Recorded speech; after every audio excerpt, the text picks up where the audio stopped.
Voyons maintenant le remplacement d'une courroie d'accessoires. La dépose d'une courroie d'accessoires se fait en relâchant la tension appliquée par le galet tendeur. Toute courroie déposée doit être systématiquement remplacée par une courroie neuve, comme indiqué dans la documentation technique. La repose de la courroie s'effectue de la manière suivante.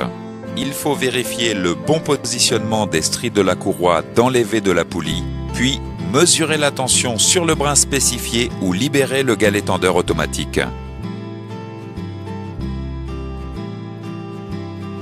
Certains moteurs peuvent être équipés d'une courroie élastique.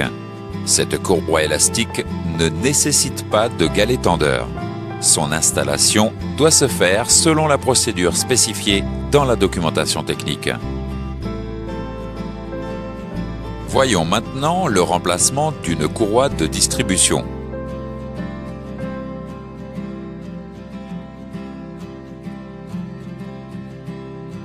La dépose d'une courroie de distribution se fait en alignant les repères par rotation du vilebrequin, puis en pigeant le moteur.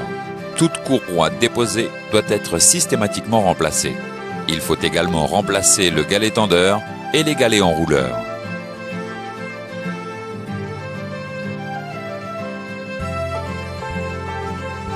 Une fois la courroie reposée, il faut tendre la courroie au moyen du galet tendeur manuel ou positionner le galet tendeur automatique. Vous devez impérativement vous reporter à la documentation technique pour connaître les procédures de repose spécifiques à chaque moteur. Certains moteurs possèdent des décaleurs d'arbre à cames. Lors du remplacement de la courroie de distribution, il faut contrôler l'état des décaleurs. Les décaleurs doivent être solidaires de l'arbre à cames. Les décaleurs ne doivent pas transmettre de mouvement de rotation lorsqu'on tente de les tourner à la main.